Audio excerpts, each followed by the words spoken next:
All right, thank you, everyone. Thanks for joining me this morning. This is my first webinar that I'm doing with CCAR. I'm going to talk to everyone, assuming you are a working peer recovery coach. And so a lot of the things I talk about will revolve around that. This is my baby, so I created this all on my own. Any feedback or help is appreciated, but also realize I'm talking about the worst, probably one of the worst things that ever happened to me in my life. And I'm doing a slideshow on it, right? So, yay, recovery. But if I did this, you can do this as well. So, Travis, I'm going to bring you back in for one thing. Tell people about the webinar series and how they can also do this as well.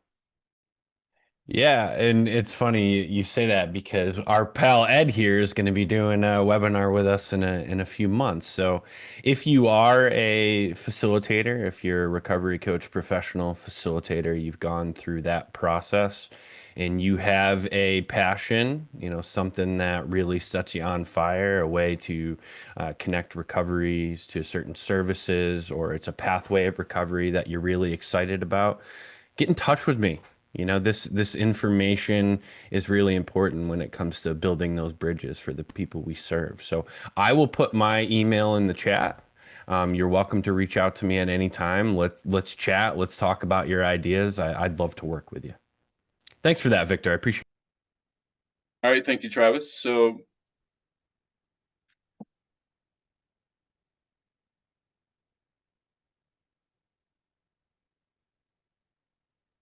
again, we'll be here for 90 minutes.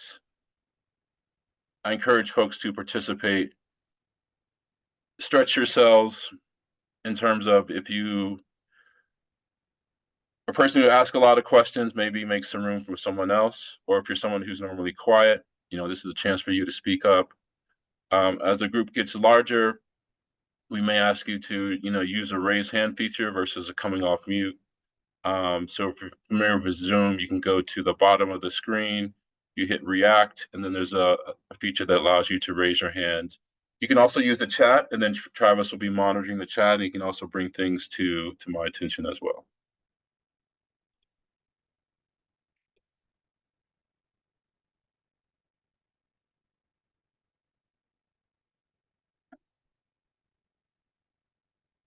So some of you have more experience than others, but I originally created this training for people who have no idea what's going on in their streets. And so this was originally created for our interns who come to my town, work at my agency, and they don't understand why people are in the park.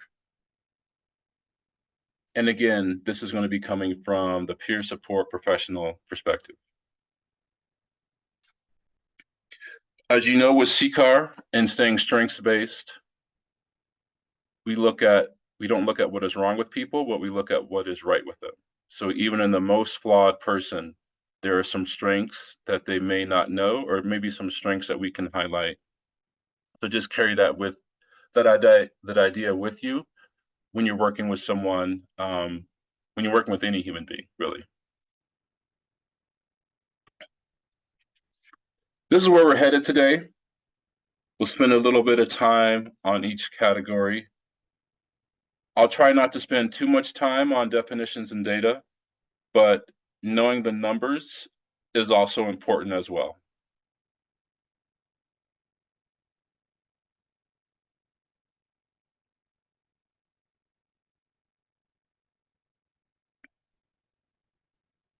So for introductions, I'm going to ask you to use a chat feature. So please put this in the chat. The title, your job role, or maybe you're volunteering, or maybe you don't have a role yet, the organization you work for, and since this is a national training, I'm really curious about which state that you live in. And most importantly, what would you like to learn from this training today?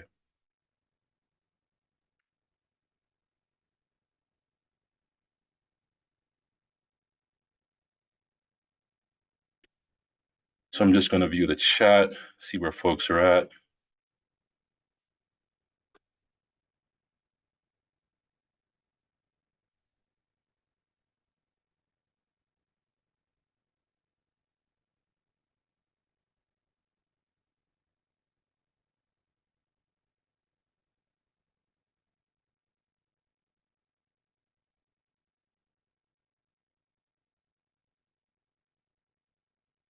I see some of you type faster than others, so that's okay.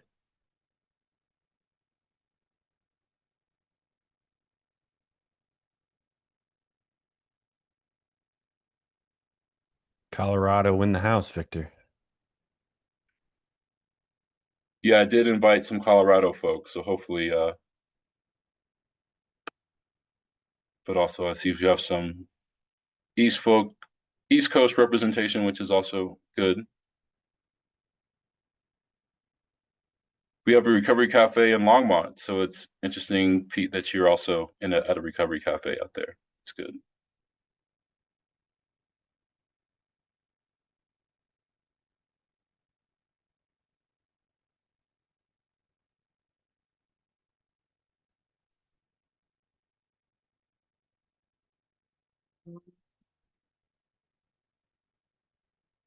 So again, if you're just joining us, you can just type this in the chat. But as you see, we have people from different parts of the country and different roles.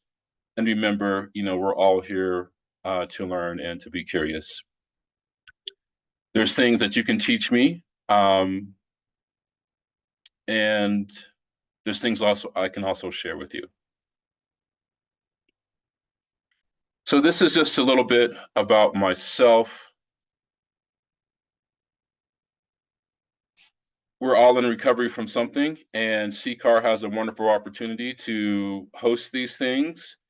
So if I can do it, you can do it, right? So you can host one of these webinars, and if that's an opportunity that you're curious about, becoming a recovery coach professional is the first part of that. It's also interesting to me. I was thinking about this.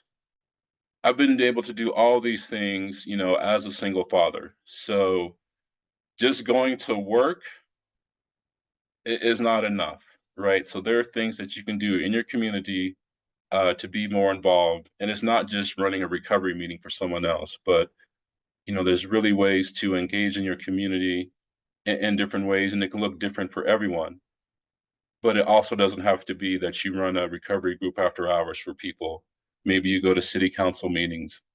Maybe you sit on boards or advocate in different ways, because your voice as someone in recovery is very important. And we talk about advocacy with the big A and the little a. And so there's ways to do that with the big A.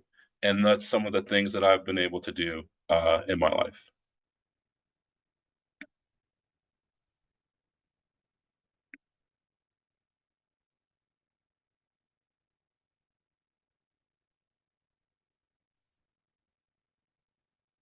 I'm sure we're all familiar with this phrase, and that's something special we do as peer support professionals. There are times in folks' lives where they burnt bridges and family members have given up on them, but we can be the one person to engage them differently. So I'm going to put 16 years of my life together in three little slides or three little bullet points. But it started with me having a crippling addiction to methamphetamine. I spent a number of years in the park in Boulder, Colorado, living under bridges, having a good time, having a bad time. The intervention for me was a pair of handcuffs.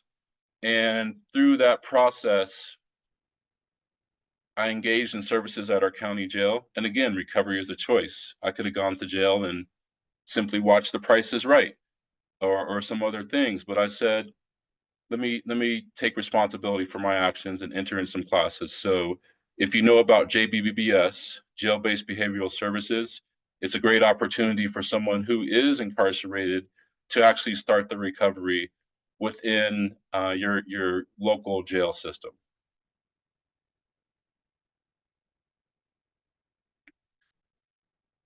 Through the jail-based programs, I was able to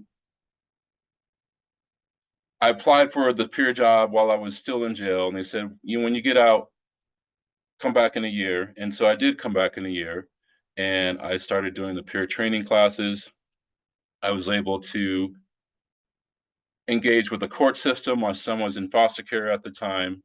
And so the agency I work for now, I began as a client 14 years ago. So that's also a nice full circle moment for me. But I had to engage in the systems, the court system, which is Family Integrated Treatment Court.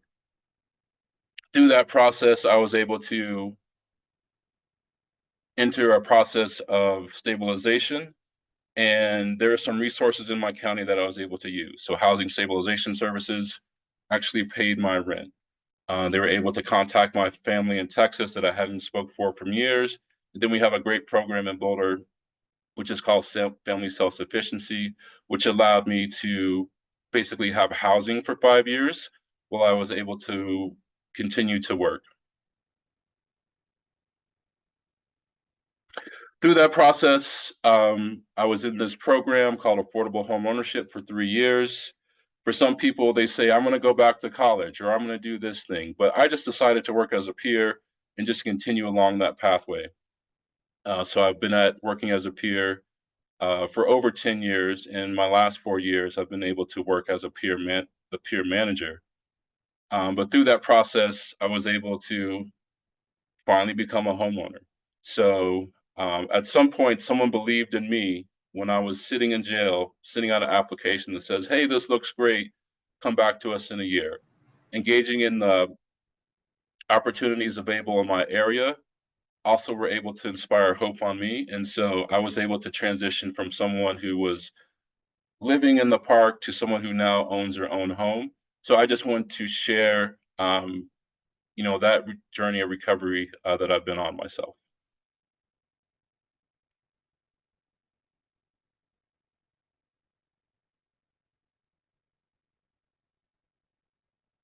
So before we get to this, let's just get straight to the point. So we talk about homelessness. What is the solution? I believe that the solution is housing.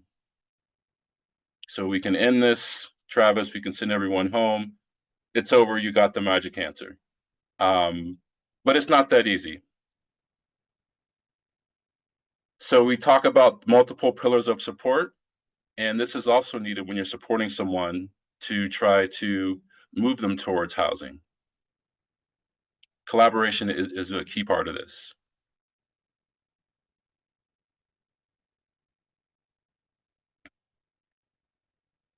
There are many superheroes in my town. Some of them are in this meeting right now. I'm not the only one. So even though I shared my story and it sounds great, there are many other fantastic stories that I can recount or that you may know of as well. And so we talk about advocacy with a big A and the little a. And so my question or I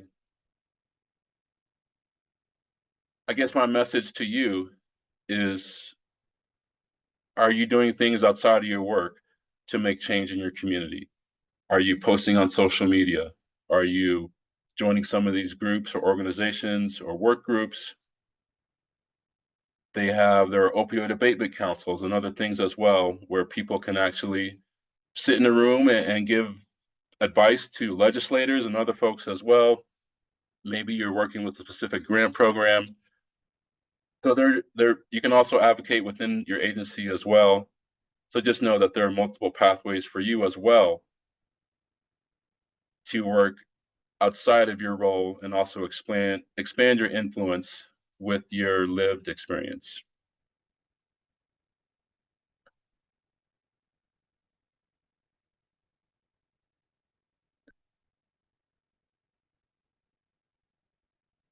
You may have heard of Housing First, and so I'm just going to briefly share some of these things.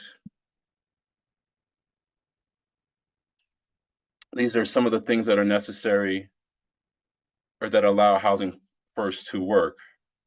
Removing obstacles and barriers are also part of our work. And so sometimes simple knowledge of a program is the most important thing. If someone doesn't know that there's a housing opportunity or a housing program available, they may not be able to have any hope at all. But if you're able to share some just basic information that there is a program out there, Housing First is one of the low barrier ones available.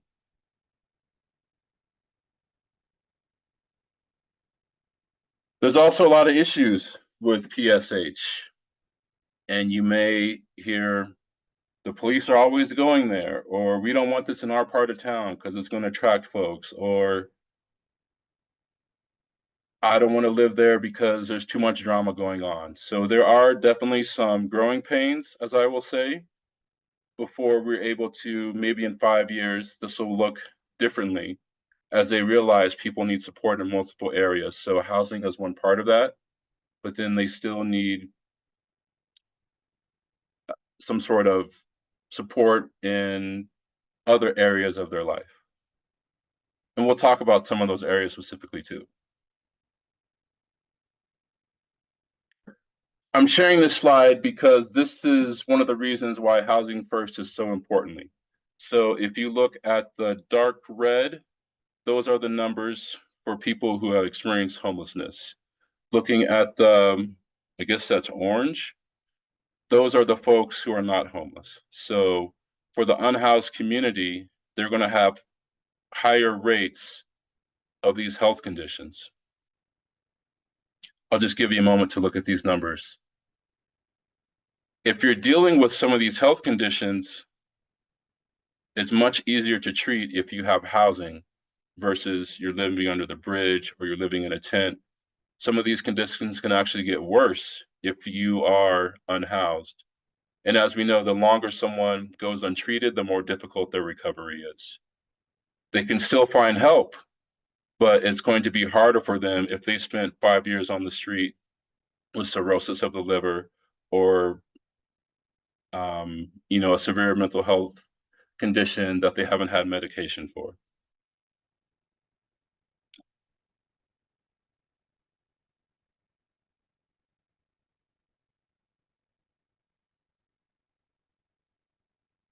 So I just want to hear from a couple of people. This isn't your work experience. This is your real life experience. We also have a number of people here, so we can't spend all day on this. But if there were a couple of folks who want to come off mute and share their personal experience with homelessness, I would love to hear from you.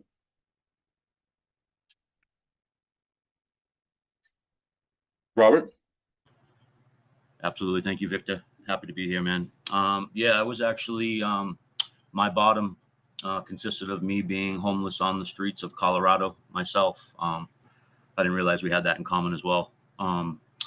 And it was definitely an experience, to say the least. I don't know how many of you in this group have experienced true hopelessness, where you feel like you really have nothing to live for. I spent all of my days robbing and stealing, and like you said, sleeping under bridges, kicking in doors to vacant apartments, breaking laws, more than not. It just wasn't. I was barely surviving, not even close to living, and to have come out of that and to be where I am right now, I'm truly grateful. And what it's done for me is now when I walk down the street and I see homeless people, I talk to them, I shake their hands, I tell them I love them, I help them to the best of my capability, because I know what it's like to be looked at in that way and to be treated like you're subhuman, and that's no way to live. So I'm hoping with being in this industry, I can help people that are going through what I went through and help them to realize that they have the strength within them to do so if they really choose. Thank you, Robert. I appreciate your vulnerability. And also, those are some of the things that are going to make you a great recovery coach, right? Thank you. For other people, maybe it was your uncle or your cousin. It wasn't you that was personally homeless, but we can hear from one or two more people. What is your personal experience with homelessness? Michelle?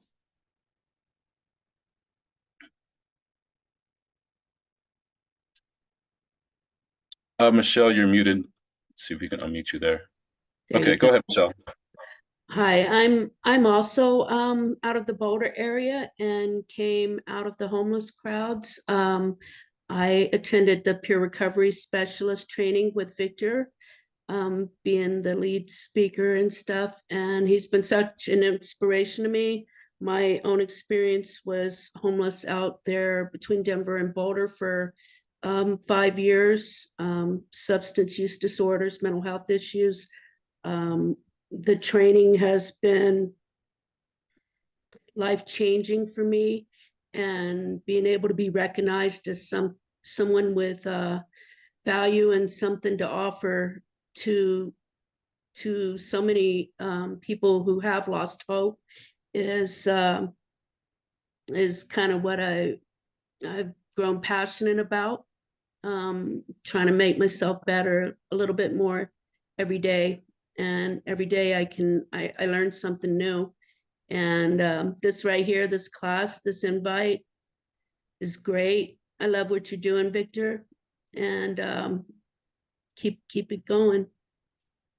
Thanks, Michelle. So glad you're here. So we'll have two more people. Ed, I see your hand. Morning, everyone. Victor, thanks so much for being with us this morning to present. You know, I lived in Manhattan for a good number of years. Currently, I live right across the river on the New Jersey side. And just as a personal observation, walking the streets of New York to and from work and things of that nature, it always seemed that there was a particular age for the homelessness in New York City, and it always seemed to be older adults for some reason, or very, very young kids who came into the city, tried to make it, and did not make it. And I just often would love your feedback at some point in time during this presentation. Does age for homelessness ever come into the picture? And do we see certain age groups more prominently homeless than others? Thanks for all of your information, Victor. Thank you, Ed. We will touch on that. So Malcolm, then Dee, and then we'll move on to the next slide. Go ahead, Malcolm. Good morning, Victor. Thank you, sir, for this. I was kind of feeling that a bit imposterish there because, you know, some folks do have a personal experience. I don't have that personal experience with homelessness, but I'm definitely an ally of the unhoused community. I started out in the field of human services at the very tender age of 12, volunteering at my church in the soup kitchen, you know, feeding the homeless. And one of the assignments from our pastor was to, you know, mix with the people, you know, sit with them, talk to them, communicate with them. And in that process, I had found a love for supporting folks. So I worked with an agency in my community where we were providing homeless services. And I started a propane exchange program for our street homeless and those who weren't coming into the shelter program. And it really took off. I'm glad to say that that's still, after 10 years, still a program that's implemented in our community. And it's just been very, very interesting over the years, you know, just hearing all of the stories and, you know, just being humbled by, you know, the experiences of others. Thank you. Thank you, Malcolm. Thank you for sharing. And propane exchange program, wow, that gives me some ideas right there, because we need something like that around here, especially in Colorado. And last person, Dee, go ahead. Thank you, Victor, and thank you so much for having me here. I'm really glad that you brought up a couple of the programs in Boulder, like FITC and FSS, because I too was unhoused in Boulder from 2006 to 2008 and used those programs successfully. And so I'm wondering, in your professional development and through your journey, what do you think is the best way to outreach or touch people who could thrive in these programs essentially, but there's no information. Like, I wouldn't have known about it if I hadn't gone to jail and my therapist hadn't told me, but hopefully you have some insights as to like how we can reach people before they go to jail. That's a great point, Dee. So in my town, the more trouble you get in, the more help you'll get. But if you're just sitting on the bench doing nothing, no one's really going to care about you, right? So it's sad that I had to go to jail to get help, right? It's sad that people have to go to prison or some of these programs to say, oh, no, we'll finally get you into treatment. So we can't sugarcoat that for folks, but we will talk about outreach as well. And so I guess the most important thing is just collaboration. And so we work with the police, we work with mental health, we work with the hospital. I know people in all those areas by the first name basis. And so if you're not working with a police officer who's going out and contacting these folks, that could be one avenue.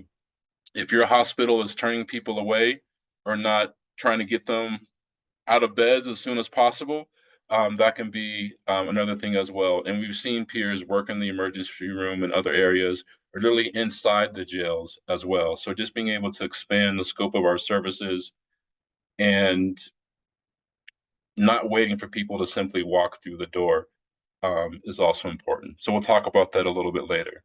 So thank you, folks. And I'll just jump back into this. So as you see, we all have some experience with homelessness in one way or another.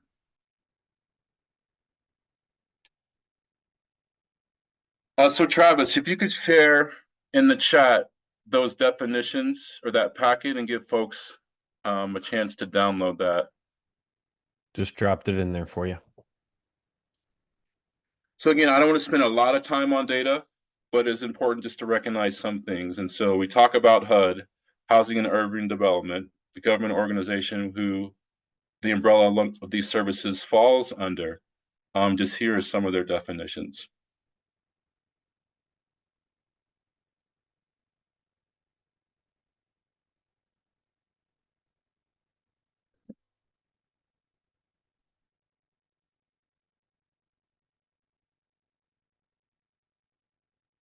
So one important thing to know about is the point in time count. This is where they go up, where all people all across America have a certain time in January where they say, we're going to go out and we're going to try to count every single person who is unhoused in our community. It's interesting they choose the coldest month of the year to do this. And oftentimes it's a multi-agency collaboration. But these are where some of the numbers are coming from, or from these point in time counts. So it's just important that you know about this. Also, maybe you want to help out next year when January rolls around and say, hey, maybe I'll go in my community and participate in the point in time count.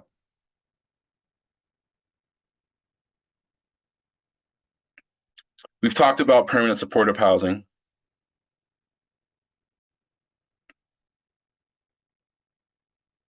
So just letting you see what the definition of that is.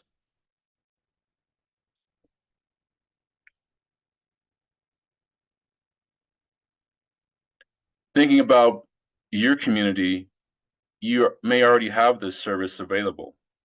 In Boulder, our very first one was called the Lee Hill Project. We talk about peer support. One of the more important things is curiosity. So approach this with curiosity. Hey, I wonder where this is at where I live. How many beds do they have? How many people can stay there? Do they have beds for men and women or transgender? What if I don't speak English? Or is there wheelchair access? Is there a wait list? Can I get a tour? I'd love to see the place, right? So, approach this with curiosity.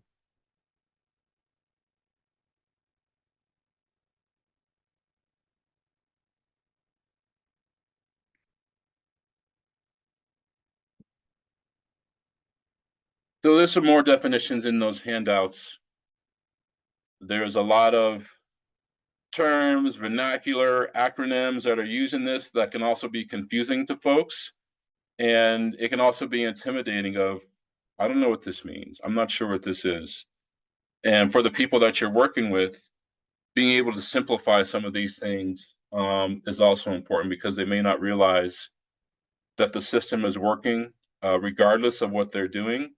And so at some point, to Dee's question, we need to get these people who are not into the system, and not by you're sitting in the county jail, but you're not in jail. So let's see if we can get you engaged in some programs, and also remembering that recovery is a choice. And so if someone is choosing not to engage in this, then maybe you'll come back in a couple of weeks and you've changed your mind. Maybe I'll come back in a couple of months and you've changed your mind. But for those who are ready and willing, being able to give them options and let them know, hey, there's actually 4 doors you can walk through today. Sure, permanent supporting housing is one of those. But as we talk about goals of smart recovery, that's too big of a goal. So let's just chop it down to smaller things. And maybe it's having a mailing address so you can correspond with folks. And so that's also a crucial thing as well. I'm trying to engage in these programs that don't have an address. Where are they going to send you the documents? And so maybe some of these smaller pieces are important as we move people towards our recovery goals, making sure that some of the things we take for granted, like having a phone or a mailing address, that they're able to meet these needs as well.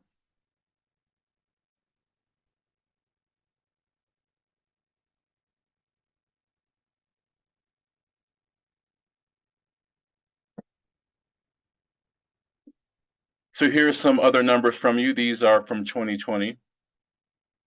So these numbers have increased. But basically every night they're saying there's about 500,000 people who are sleeping outside.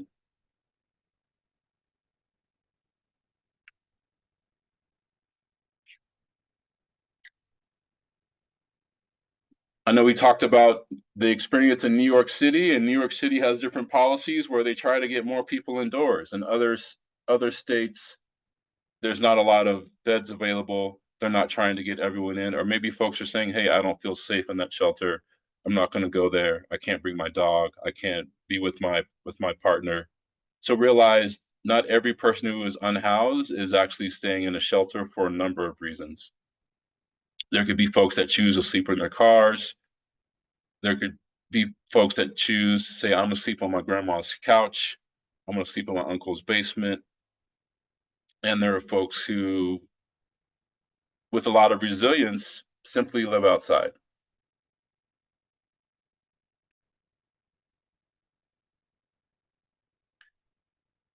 So here are some numbers. So find out where you live. These are from 2024. And so in my state, they're saying there are 18,000 people who are experiencing homelessness. I know they love to point fingers at California, but California has the largest numbers. New York is right close behind them. So this is what it looks like in your area. So this isn't just a regional problem. It just only happens in my town. This is happening all over. And so sometimes people will travel from place to place, and that they realize I can survive by going to the soup kitchen in New York. Well, when I get to Florida, I'm also going to look for the soup kitchen as well.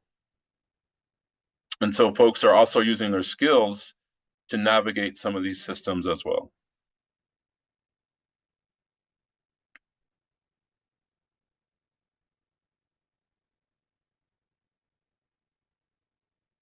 When we talk about resources, some of these things you have to do on your own, but there's this website will list all the shelters for that map I just showed you. So each state, you go to this website, they will list the shelters that are located in that state. As we know, resources change, but also sometimes they have the wrong resources. So you can go to this website and say, hey, they don't have the shelter listed, or this shelter closed 5 weeks ago.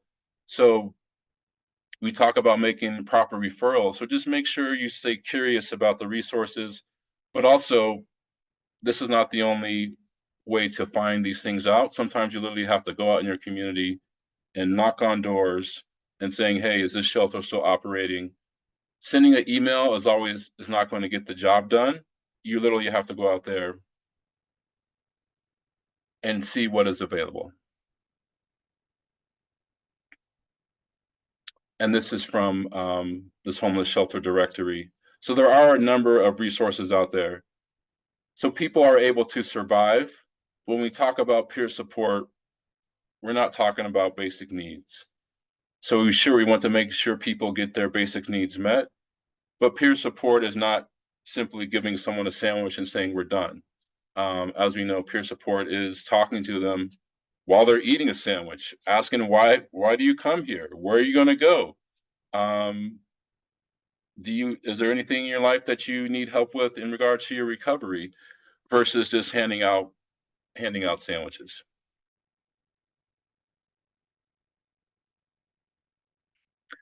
Another category is youth. So looking at that same chart, these are the numbers of unaccompanied youth in 2024.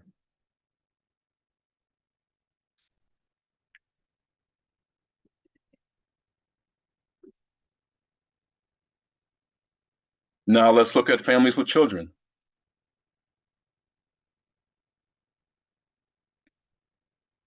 So it's not just the guy on the street corner with the sign saying, please need help, but there are many ways that homelessness affects people in our community. And it's not just the person on the street corner, but there are many impacts to this.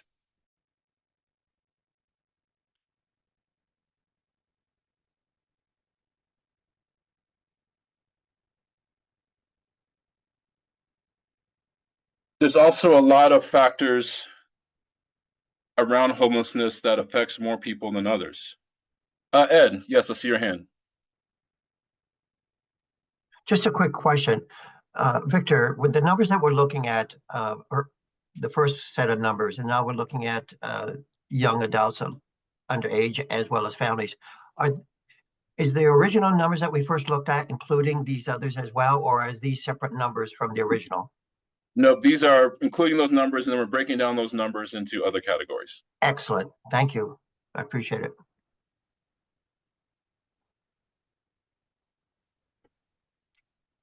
So again, looking at the bright or the dark red, those are the folks who are experiencing homelessness. And then the orange is just the general population. So for example, when you look at American Indian and Alaska Native, they are only 1.1% of the US population. But when we go to those who are unhoused, they're actually 3.4%. So that's an overrepresentation, right? And you can see this in other areas. Looking at the Black population, again, they're only 12% of the US population, but they actually make up 37% of the unhoused population. So again, that is a overrepresentation. And there are many factors that lead to that. And if you're curious, this could be one area to say, well, why is this happening?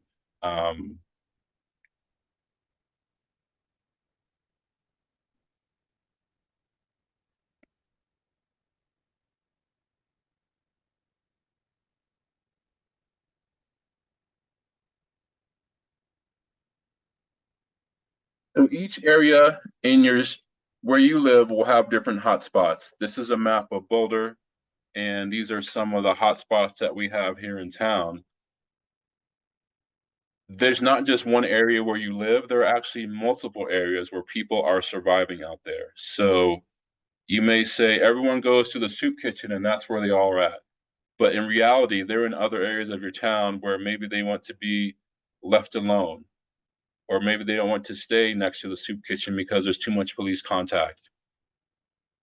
The idea is multiple agencies are working with these same folks over and over again, but maybe they're not communicating. So again, using curiosity, what does this look like where you live? Maybe I don't know about some of these areas. Maybe I should engage with and collaborate with another service that knows more about this than me. But also just having some knowledge of like, oh yes, we have folks downtown near Central Park, but we also have folks near the dog park in the east part of town. We have folks in North Boulder who stay near the shelter. We have people who live near the bike trail. We have people who live under the freeway overpass. We have people who stay in open space. So again, just being curious, but also just increase your knowledge of, where people are at.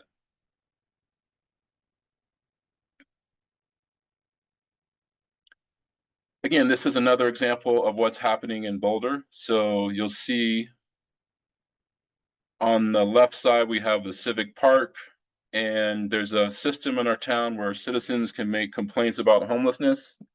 And so in some areas, they received anywhere from 66 to 500 complaints in the community. And so that's where the police and other places tend to focus on. But as we saw in that map, there's also places where the police in other areas don't go to. But we have a lot of resources that go to this top encampment area, which is our downtown corridor. So the soup kitchen, the handouts, the harm reduction, the peer support often happens a lot in this other area. And actually some areas are neglected because they're not going out to the Goose Creek Trail or other parts of town. So again, just having awareness of there may be a magnet in your town where people go to, but there's also areas in town where no one's checking on them. No one's seeing how they're doing. No one's trying to connect them with services if they're not coming down to the Central Park area, for example. It's also interesting that I'm sharing some of these slides. You know, say City of Boulder Police. Why is the police involved in this? And they often are a resource, but also part of the problem as well. But it also is interesting that our mutual aid organizations are putting out this information. Like I have to get this information from the police because our community organizations are not putting out this information and trying to, you know, shine a light on the problem, but also work with solutions as well. And so our police department has a homeless outreach team, and it's a non-enforcement team, and they just work with people. They will say, get in my police car and I'll take you to your doctor's appointment. Get in my police car and I'll take you to your housing appointment. I don't care if you're high, just leave all your stuff. Don't bring anything illegal in the car. Or they could say, you know what, even though I know you have warrants, that's not my priority today. My priority today is to get you to your SSI appointment so you can start to get some of those resources as well. So being able to think outside of the box, but also engage with all the service providers is also part of the solution. You may have heard about sweeps. And so this is one example of what it looks like. But this is also a constant stress for someone who is unhoused. They are asking them to move every couple of weeks or almost every day, depending on where you live. So usually what happens is there'll be a location where people are camping.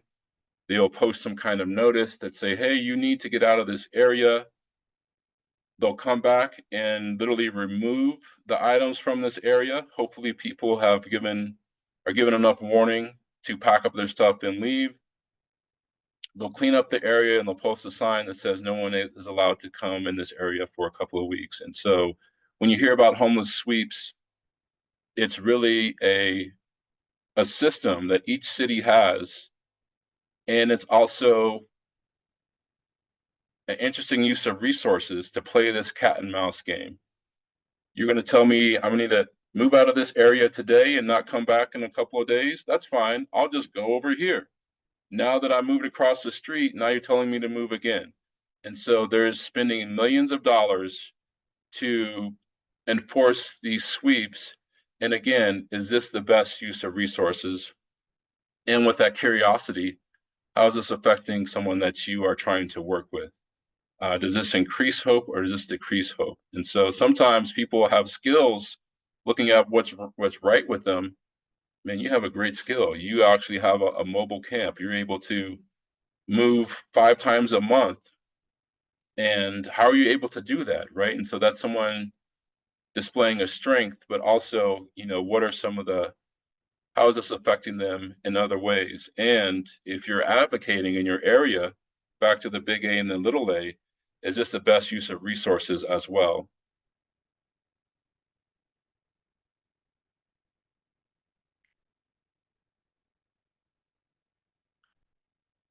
So if I could just hear from 1 or 2 people, just 2 people on this. I want to hear from 2 people. Why would someone sleep outside? There's 1, we need 1 more person. All right, there's 2. Okay, Michelle. Sorry, Robert, you were too slow. So Michelle, why do people sleep outside?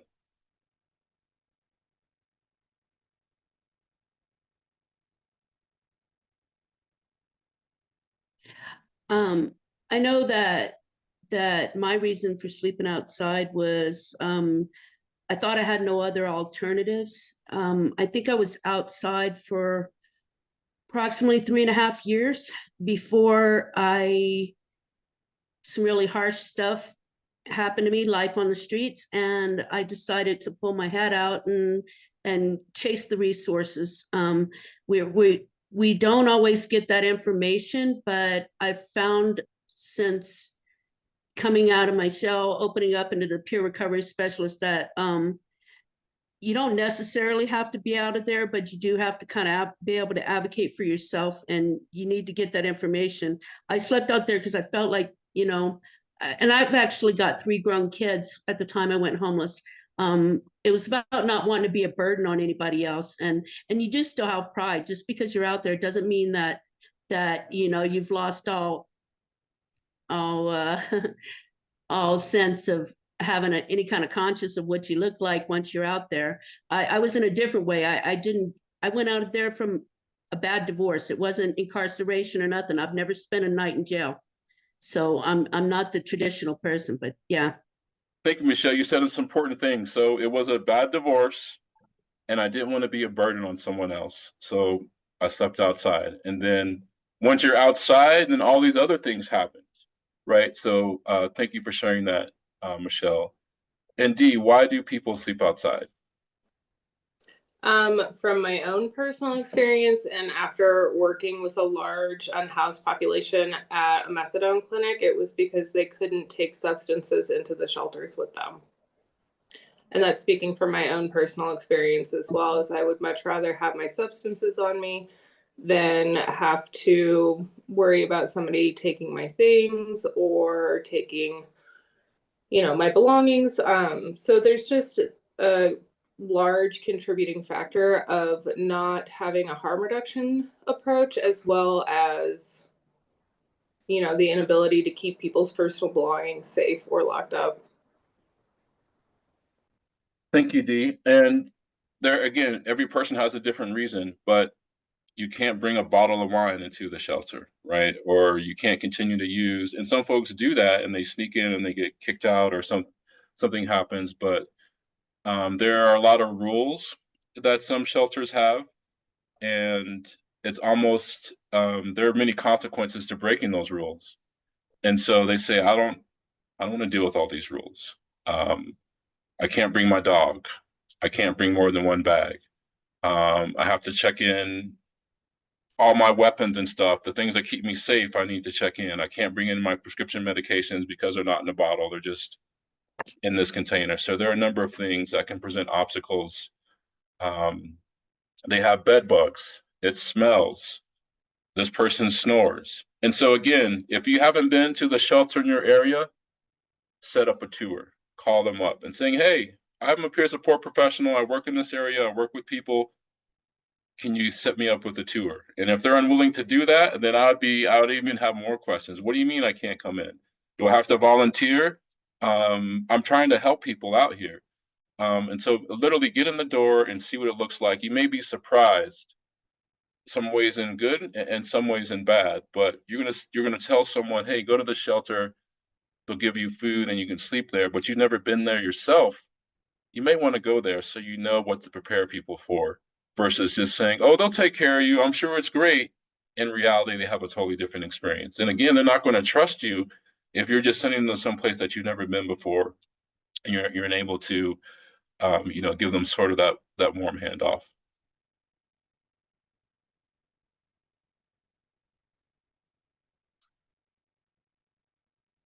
So here's an example of some of the signs you may see in your area. And I'm sleeping outside, and now I'm going to get in trouble.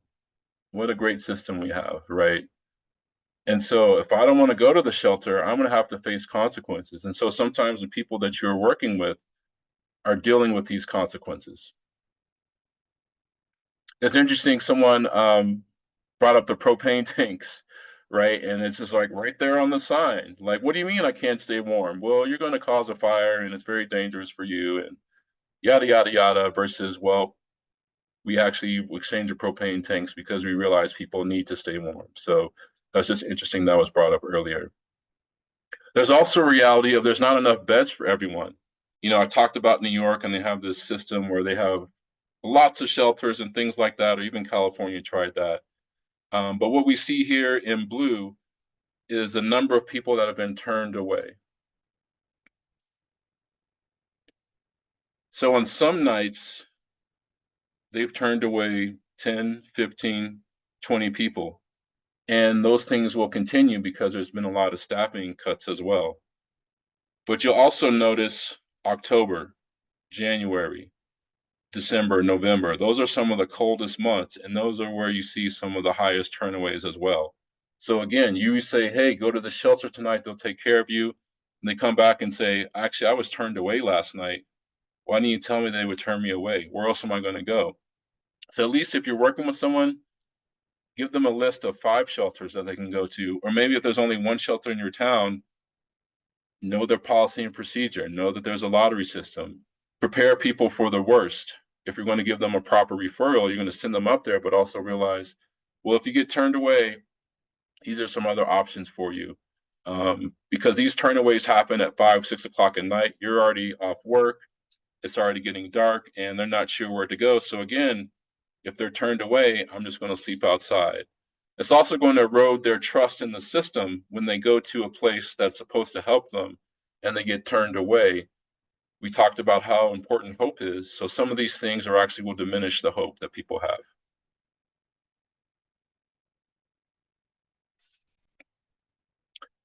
Another reason why housing first, or getting folks into housing, is important, because if you are unhoused, you are simply going to die earlier.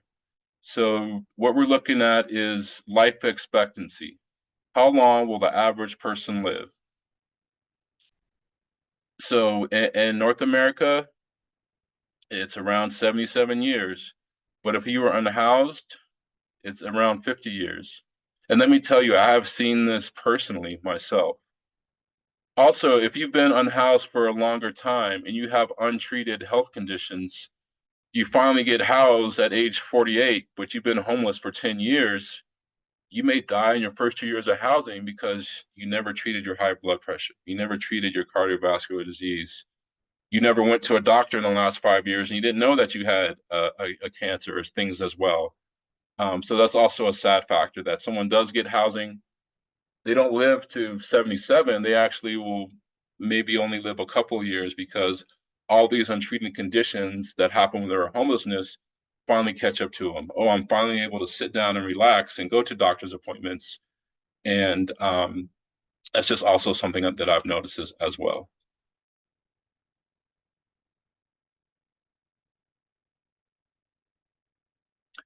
There are other ways that living on the streets is rough. And so one thing to think about is there's a circle of violence where the people who are homeless are robbing and stealing and assaulting from people who are also homeless. So there are some folks that go out and say, hey, I'm going to go to the rich part of town and I'm going to steal their stuff. But there's also people who say, you know what, I'm just going to steal from the person next to me. I'm going to go to the next encampment. So if you are unhoused, you are actually experiencing more violence by your own community members. And we see that time and time again. So this thing that I shared was my friend Boston Donnie. It was a great guy, but he was assaulted on the streets of Boulder and passed away.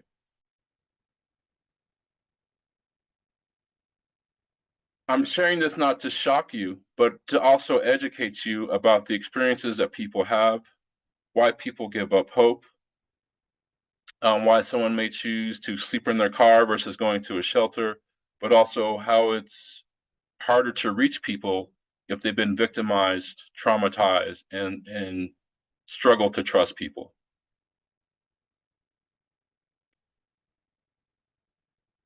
This happened recently in my town. Michelle knows about this, a young lady, Zaria, very young person, murdered on the streets here in Boulder. Sometimes there's not enough concern until something tragic happens. Oh no, someone was murdered. Let's do something about this. Or in my town, oh no, someone gave birth and both of them expired in the tent. We need to do more things. And so that's also hypocrisy in my mind. You don't care for these folks the regular day of the week, but now something happens, all of a sudden you're concerned. We had a guy drive his truck through the park and literally try to run over people who were unhoused in Central Park. It made the news. They actually fenced up the park, increased police patrols, put in those little camera things. It's like, well, why didn't you do that before? And so sometimes what happens with homelessness, it's more of a reaction. It's not prevention. It's like, oh, now this happened. Now we're going to react to these situations. And each year we have a homeless memorial. This is another way for you to get involved in your community. Where's a homeless memorial in my community? Because every year they account for people who've died and light candles. Again, that's another way for you to advocate with the big A and the little a, but also just to show up and be present and say, you know what? I lost a client 5 months ago. He was unhoused. I'm going to go to his memorial and light a candle for him, or, maybe even say some words for that person as well.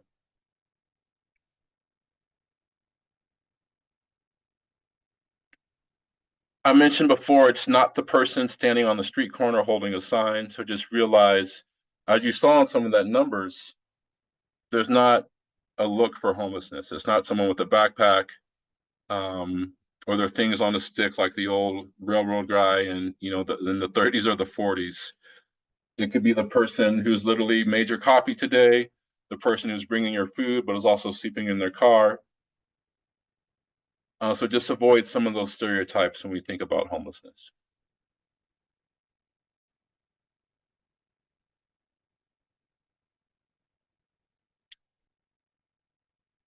So actually, we're all at risk of becoming homelessness, right? There's a lot of folks who live paycheck to paycheck.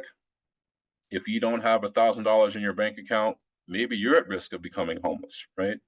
So we're all in sort of a precarious situation, but some more than others. So I love this quote from Greg Colburn: tight housing markets accentuate vulnerabilities.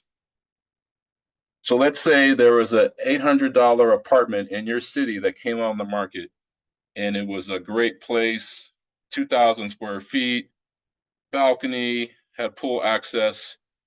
Maybe a lot of people will apply for that apartment for $800. And maybe the person who is unhoused, who has $800, would say, hey, that'd be great for me. But then they have to compete with college students. They have to compete with you. Maybe they don't have the resources to apply for an apartment when it comes on because they weren't online. They don't have access to the internet. They didn't see when it was posted on Craigslist. They don't have $50 for a rental application. But if you do, you're going to jump right on that. So the more vulnerable you are, the harder it is for you to even access some of these resources as well. If you don't have a phone, how are you going to get connected to some of these housing opportunities if you don't have someone to advocate for you? Because sure, some of us, we can do this on our own, but also realize some of these folks are competing with the same housing that you're trying to get to as well.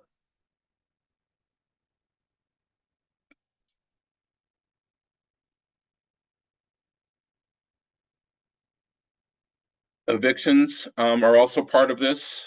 COVID did happen and we survived that, and that was a great thing. But also after COVID, a lot of rental restrictions were lifted, and the number of evictions have increased.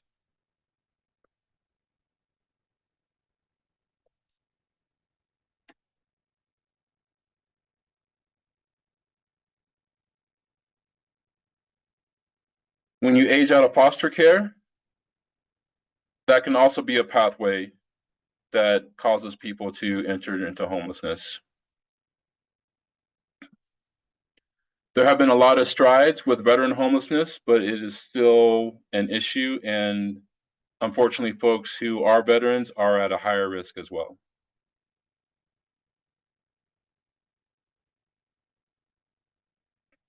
So we're going to talk about daily interactions. And so you're talking to someone who was unhoused. And so we're going to talk about that.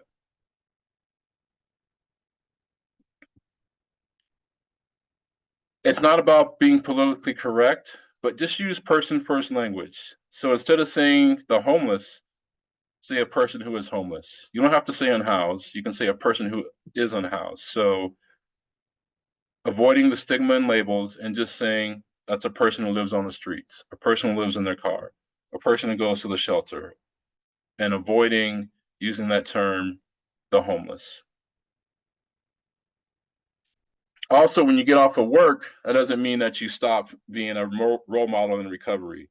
So you go to dinner, you're talking to your grandma, you're in the gym, still continue to use that language of person first because you can teach other people as well.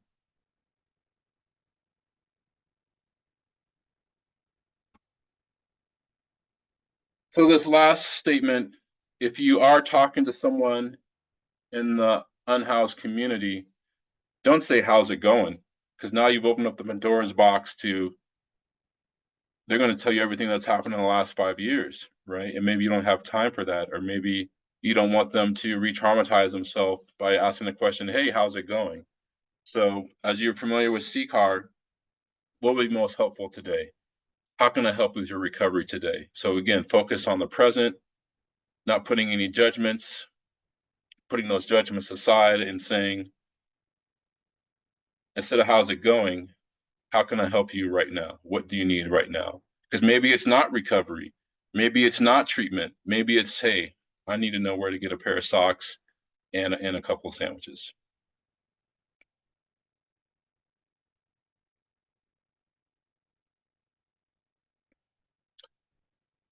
So you're going to get out of your car and you're going to walk up to someone in the park on a bench.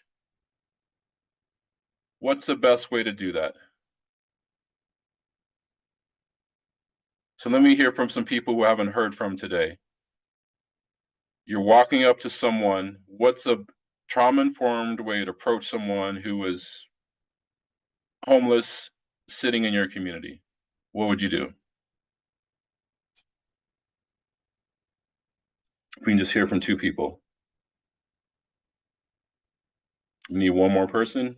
All right, Charmaine, how would you approach someone in a trauma-informed way who is unhoused? I would just ask them how their day is. I'd start off like that. Ask them how their day is. How's everything going? Do you need anything today? What's your day look like? When would you start speaking? Like physically, how would you approach them as well? So those are the words you would say, but how would you physically approach them? Just walk up, say hi, wave the hand hi, walk up, say, I'm Charmaine, I'm here, with some services and resources. How's your day? What's your name? So a non-aggressive approach, Mm-hmm. sharing some information. The hand wave is also nice. So that's good to hear. You're giving folks their distance, Yes. and you're saying these things before you get into their face. Exactly. Yeah. And Malcolm, thank you, Charmaine. I would, of course, approach them, introduce myself, and use that non-aggressive tactic, of course. And then I would ask them if I could have some of their time. I would ask them to, give them that option. They don't have to speak to me. They don't have to, entreat me at all. But I would at least ask, if I could trouble them for a bit of their time before, offering anything. Thank you, Malcolm. And that's also a great point. Asking for permission. Maybe they don't want to talk to you. Maybe 5 people have already talked to them. So asking for permission, but also announcing yourself well in advance, right? Don't sneak up on someone and say, hey, how's it going? Right? But hey, I'm over here. I'm walking over. I'm coming to you. I just want to talk to you. My name's Vic. I'm not, no harm. I just want to see what's up, right? And so they see you coming, they notice you, and they can say, man, leave me alone. Not today. What do you want? You got some money, right? Like, no, I'm not here to give money. I'm not here for sandwiches. Just like Malcolm said, I just want to, trouble up some of your time. Maybe that's something that they're interested in. and maybe that they're not. Also, you can notice how they respond to you, right? So if you're talking and waving from 5 feet away and they totally ignore you, or they start talking to someone who's not there, then you say, man, is this safe for me? Is this person safe? Maybe you start talking to someone and they never even wake up. And you're like, man, is this guy dead? Is he okay? Do I see his chest moving up and down? He's been here for 5 hours and I just wanted to come over and check on him and I'm not getting any sort of response. Maybe now I have to call 911 or get involved in a different way. So don't just walk up to someone and start talking or get in their face. But again, approach it with, am I safe? Is this person safe? Is also very important as well. So thank you, Malcolm and Charmaine. Also, think about this. Do I have time for this? I got to go in 5 minutes. Maybe you shouldn't even talk to this person because they can open up and say they need all these things. You're like, oh, I got to go. If you're with your kids, if you're with your grandma, maybe it's not the right time. Are you on the clock? Are you on the clock or off the clock? Maybe you're too close to this and you're going to have some judgment because you've seen this person, engaging in illegal activity or other things like that. So maybe there's other people at your agency that you can bring with you or say, you know what, I'm not too good at this. Let me ask someone else if they go out and you could talk to this person. But also, self-care is important. So don't just do this just because, but take a moment for yourself before you even get out of the car and say, am I ready for this? And just being able to, assess yourself. Again, we're doing this with a purpose. So have some intent in your actions. Why are you talking to this person? What am I trying to accomplish here? It's great to go out and try to connect with people, but as peer support professionals, we're doing this for a reason. Again, we can't change people, but we can also educate them about options, potentially walk beside them when appropriate. So just think about, well, why am I approaching this person? What is my reason here? Don't just walk the streets all day long talking to every single person you meet, but have some focus on your efforts. Realizing that if you approach someone in the park or a bench, you're literally walking in their home, right? So even to you, it's just a bench. This is my bench. I've been here for 6 months. I've been in this park for 2 years. So almost like you're walking in someone's living room, you would knock on the door. You would say, hey, can I come in? Do you have some time for me? So use that as well.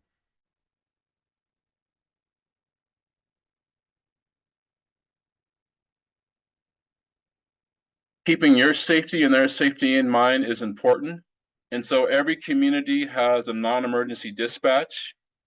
And so if something does happen, you don't have to call 911.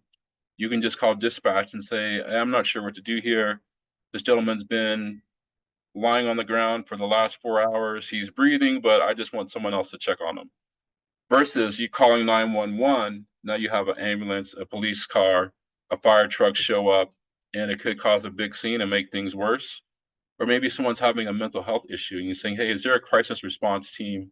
Can you send out a co-response team? And again, being curious, does my town have a crisis response? Do we have a co-responder? So in Colorado, we have STAR program, CERT program, and other things like that. And so being able to know what resources your town has to support people is also important. So you're talking to someone, these are some things that you don't want to do. Hey, what's your name? How long you been here? Why are you in the park? Can I get some help from you? What kind of drugs are you using? What kind of dog is that? Where's your wife? Where are your kids? Don't start an investigation. They've been investigated enough, right? It's also important, again, asking for permission. Do you need some help finding a shelter versus you should go to the shelter, right? You need to do this or I'm calling the police. And again, they're having a difficult time. And so not taking things personally. And again, whatever you're feeling, just use that poker face in terms of not stating any judgments. So some things that could be helpful, back to those motivational interviewing skills, just simple reflection. How's it going today? Man, it sucks. I'm out here in the park. I haven't had anything to eat, and the cops keep messing with me. Sounds like you're having a rough time and you're hungry, and the police won't leave you alone, right? So just reflect that back to them. Don't try to solve the problem. Oh, you're hungry. Here's a sandwich. Or the police, what do they do to you? Just a simple reflection and a summary sometimes can be a very effective tool. So they're not getting into these war stories or trauma things, but they also showing that, hey, this actual person heard me, and just able to engage, again, pulling out of our toolkit, using some of these tools, and motivational interviewing is an important tool that we can use.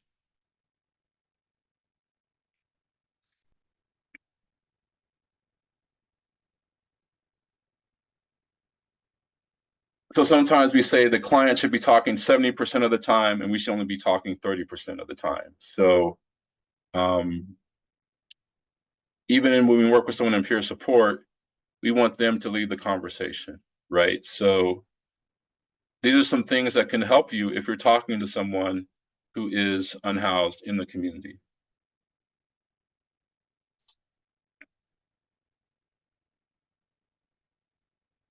A lot of communication is nonverbal. So looking at number 3, just take that into consideration. And don't shit on people. You should go to the shelter. You should go to treatment. You should get a tent. You should get out of the rain. Should sounds like shit because it feels that way, right? So again, it's something I like to say a lot. But don't shit on people because it doesn't feel good to be shit on.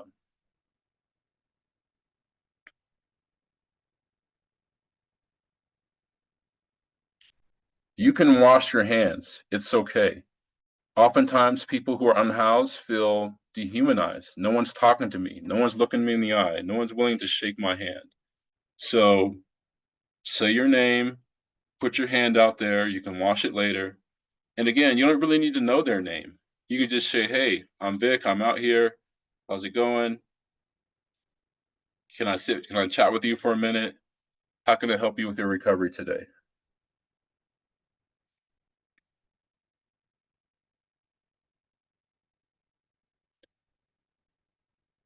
They're not having a good time if they are living on the streets. And so, am I safe? Is this person safe?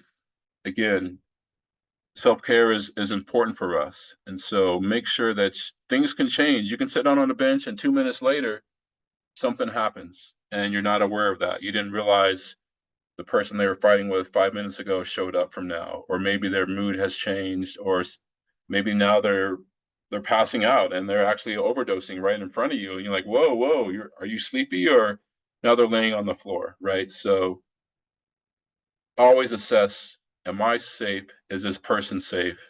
Because things can change. If it turns into a crisis situation, peer support is over. Now we're trying to keep people safe.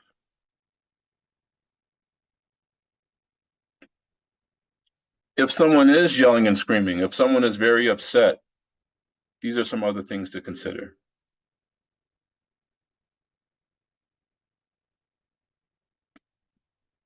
Or put yourself in their shoes.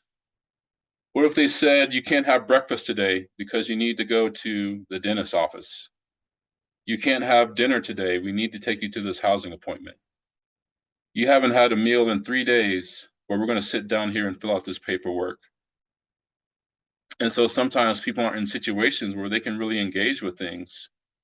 That could also be a reason why their behavior is becoming disruptive.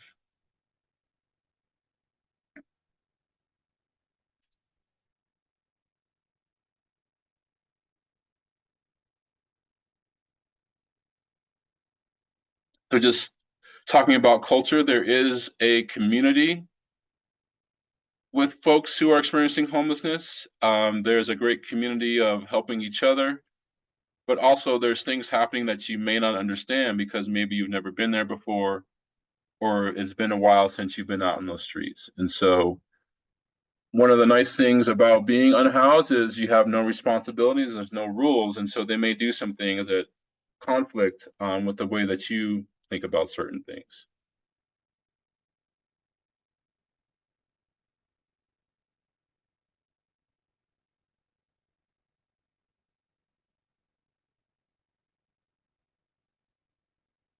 Also, if we're trying to help someone, realize that there are things that are going to get in the way of that, and sometimes we need to be aware of these things or address these things as well. I can't get to this program. I'm not able to travel all the way across town. I missed my appointment. Now they won't reschedule me. I'm having a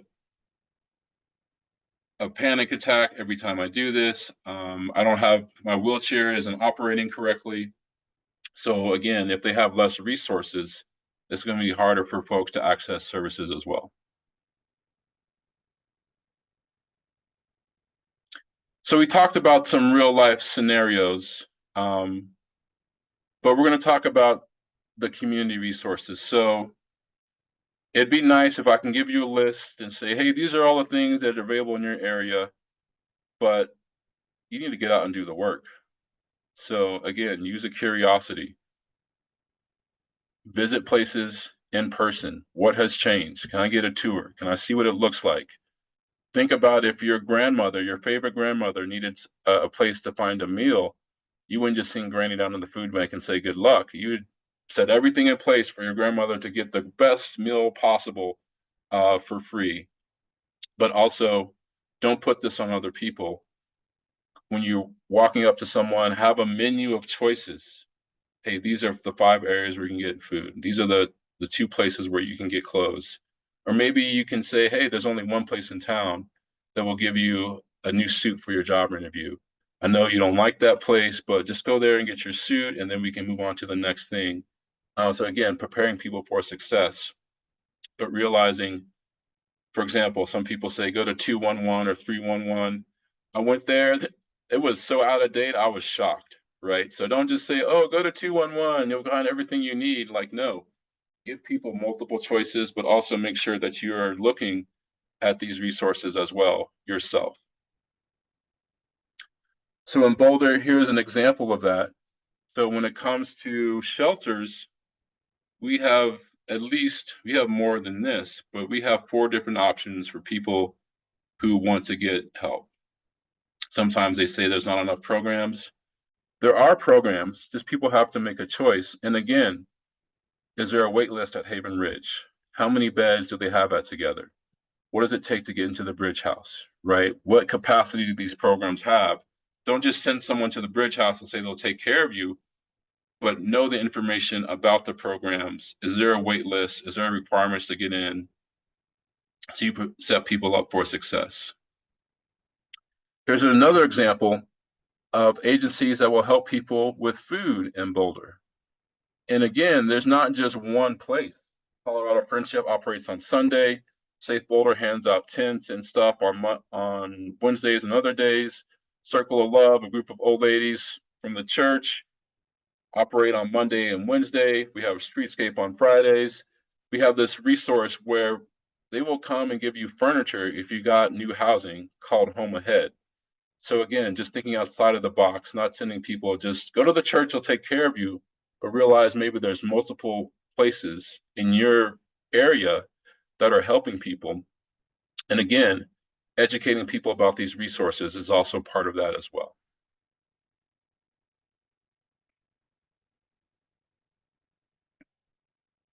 So we're going to talk briefly about coordinated entry, but this is the federal government definition.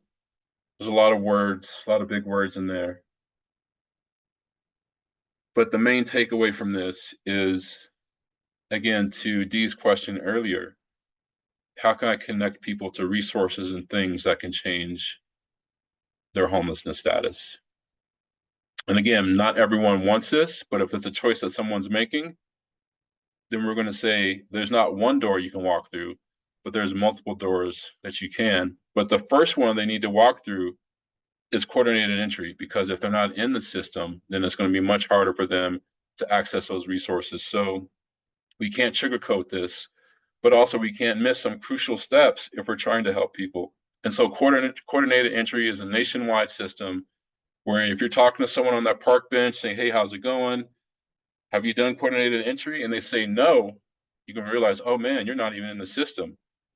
You're not going to ever get, you're going to have a much tougher road if you don't use coordinated entry to access some of those resources. Yes, Michelle.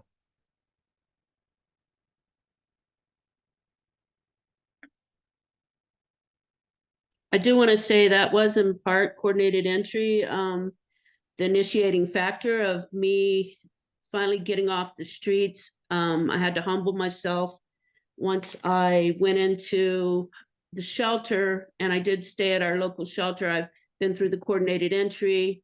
I pursued avenues for housing lottos and stuff. You know, we have that All Roads brochure that has all the resources on it.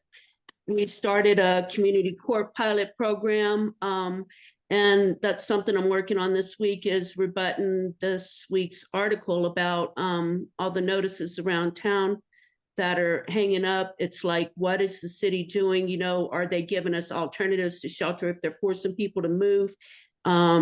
It's going to be a controversial article because being one of the former street people and being one of the people who's trying to make a change at this point, mine's a pretty neutral viewpoint.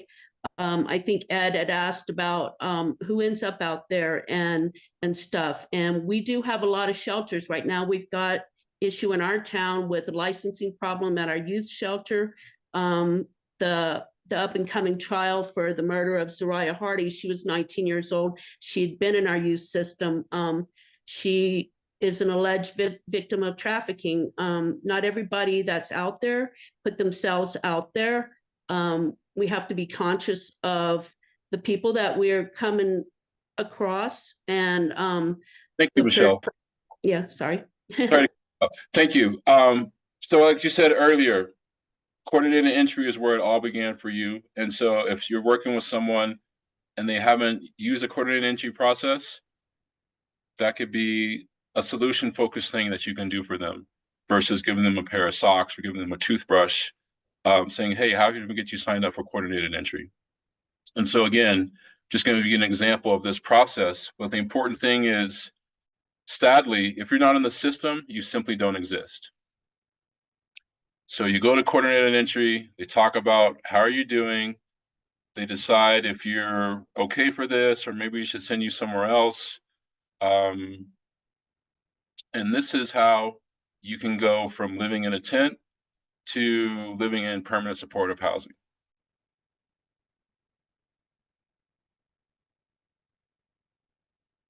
So it can look many different ways, but this is what it looks like.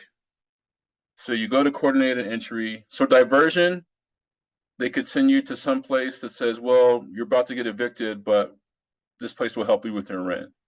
Or diversion that says, hey, we're going to send you back to Oklahoma because that's where all your family's at, and we'll help to buy you a bus ticket. They could also say, you've done coordinated entry and you really need to stay here tonight because you're 75 and you're in a wheelchair. With that, they could put you into a shelter. Then through that sheltering process, you can engage with more caseworkers and see if you're qualified to go to one of the many housing programs available as well. This can also happen on the street level, and so it can look different in different areas. But this is just one example of how the coordinated entry system collaborates with very different parts of the community to move people towards a housing goal. So coordinated entry is not about survival and basic needs. It's about moving people towards a housing goal.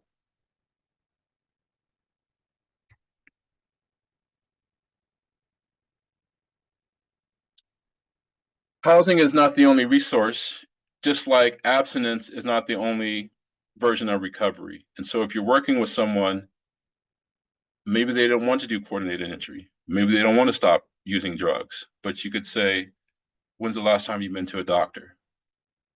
Do you have someone to talk to for your emotional needs? Do you know people who don't live in the park that you can connect to? Are you interested in maybe finding a program that can help with your financials, whether it's universal income or finding a job? Maybe they want to get a job. Maybe their environment where they're staying is a real issue. You know, if I wasn't living here in downtown Manhattan, I have a lot better options because it's just so chaotic. All right, let's get you to Rhode Island. And maybe there's different programs in Rhode Island or other parts of the state. We have this program called Fort Lyons. And so it's in southeastern Colorado. It's in the sticks. It's away from everything. And simply by changing that environment allows people to engage in other areas of the recovery. But just think about that as well. You don't have to focus on their housing or their homeless status, but maybe there's some other area. Hey, I know someone who's willing to hire you, even though you live in a tent. They'll put you to work tomorrow. And by just changing this one dimension of their wellness, it can lead into other areas. Now I have a job. Now I feel better about myself. Now I have more finances. Now I'm connected to other people. Now I have health benefits. So don't ignore don't ignore holistic recovery would be my takeaway for this. So here's an example. I know we're coming up on time, but we still got a little ways to go. So if you have to leave at 10, I realize that, but we still have a little bit more to go. So the person in the middle, services for the unhoused, this is the unhoused person. And so in my city, this is what it looks like. And this is why multiple pillars of support are needed, because it's not just say, go to the shelter and you're good. You may have to go in many different ways, and there are many different collaborators out there that people can connect with.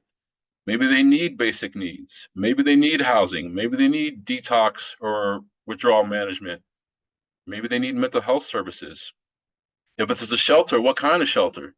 There's 4 different kinds of shelters. If they're involved in the legal system, is that something that they can work with as well? Michelle just mentioned community court. You'll see that on there right next to peer support. Coordinated entry is also part of that. And so when you're working with someone, it's not just about the socks and the sandwich. Sure, that can be one part of it, but how are you helping this person connect to the many resources available in your town? And also being curious about, well, what does this look like? Who is doing the outreach? What other programs are out there? And you may be surprised that there are this many people working in your city to help someone. It could also be confusing to someone, well, where do I go to get help? How do I do this? And so system navigation is something that you can help someone with. Where to start? Where should I go? How should I get there?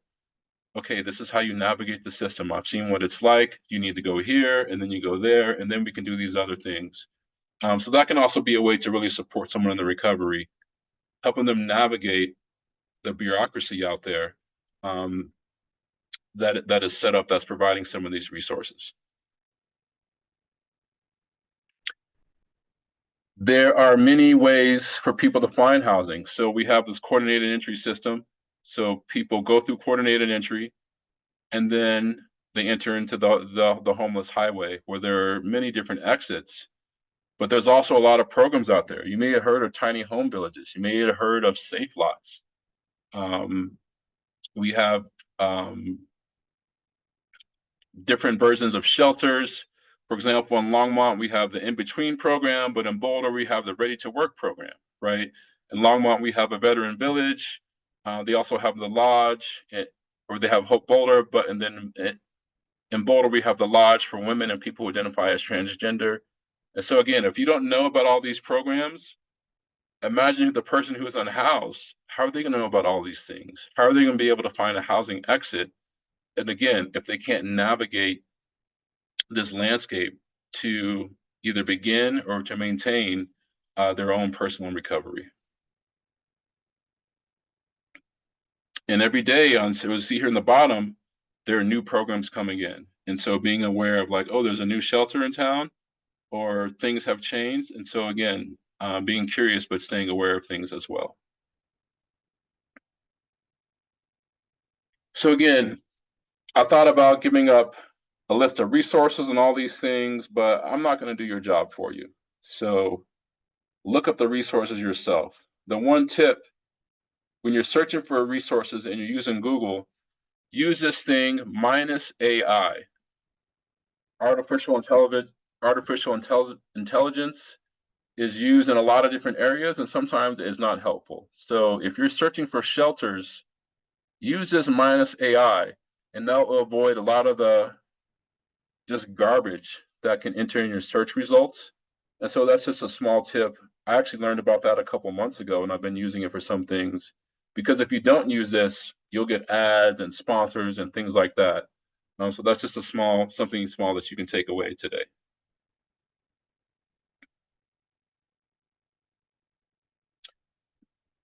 Michelle did mention the pamphlet they give out. And so I just want to show this to you, because imagine you've been sleeping outside for months and someone comes along and says, hey, here's everything you need right here. And you're just like, okay, thank you. And then you try to read this and figure where things are at. It's great that all this information is here, but it's also very confusing as well. Where do I go to get help? As you see here on the left, there are 15 places you can go to get food. And on Sunday, it's a revolving door of churches. And so sometimes people spend all their day just getting from one place to the next. It's taken me 2 hours to get to the soup kitchen. Now I have to go all across town to access my health services. And so again, system navigation is important. So maybe if you give someone this pamphlet, you actually sit down with them and say, hey, we're going to go over this for the next 10 minutes, just so you understand where these things are at. Or maybe there's only one thing they need off this pamphlet. They don't need 27 links. They just want to take care of their dog. Where can I get my dog taken care of? And there is a program to help people specifically with their dogs, right? With their animals as well. But also, a lot of places will just say, hey, here's this piece of paper. Good luck. Figure it out. And it's like, people need more than that, right? They need more than a piece of paper. But also, if you are in your worst situation possible, this is an example of what is handed out in some places.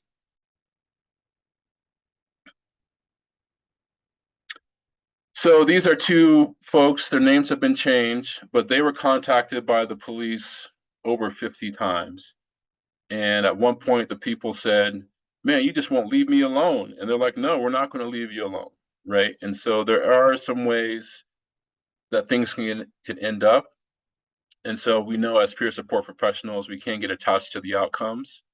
And so there are some people who've been able to successfully enter into housing and stay there, and they're thriving and doing well. There are also some people who, unfortunately aren't able to find success in housing programs as well.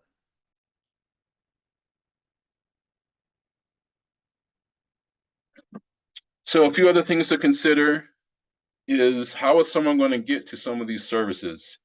So if bus passes are a thing that you can offer, don't just give someone one bus pass, because now they need to get back to where they're going. So at a minimum, hand out 2 bus passes, right?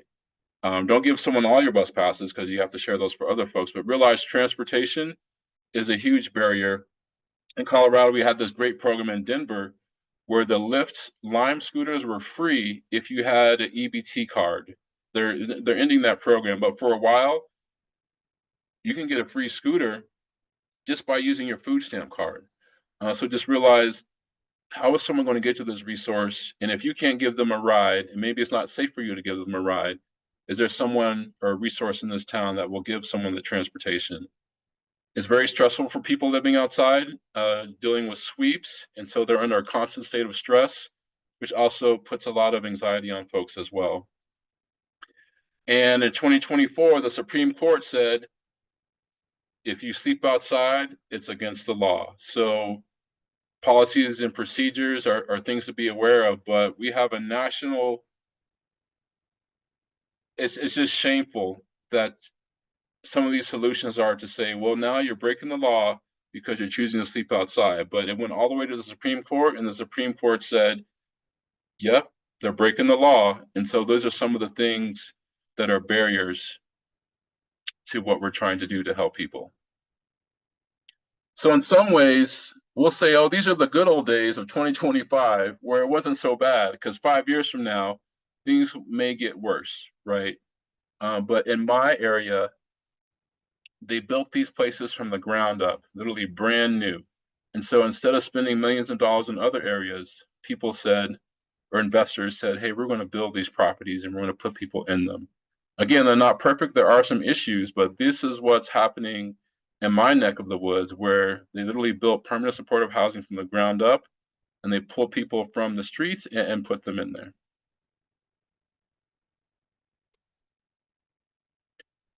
Whew. That was a lot. I've been able to read the chat, but any questions, comments, thoughts?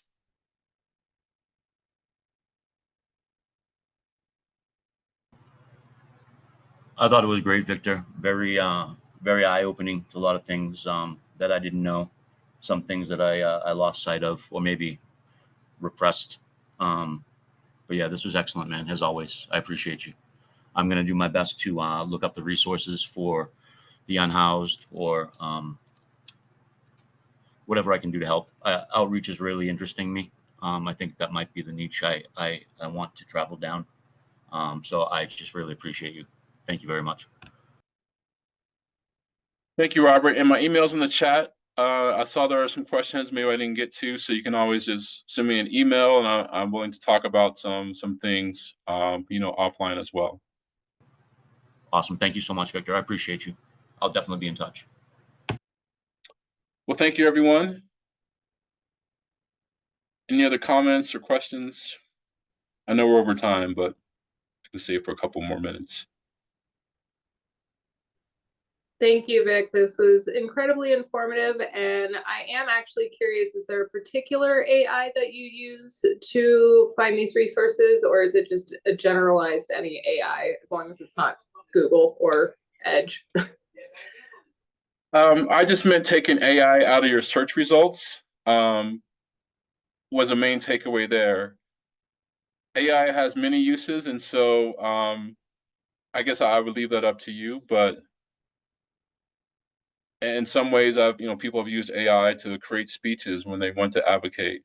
So I've used AI to create proposals for peers to get into jails, for example, and then just sort of edit to that, to what I need. So it can come in many different ways.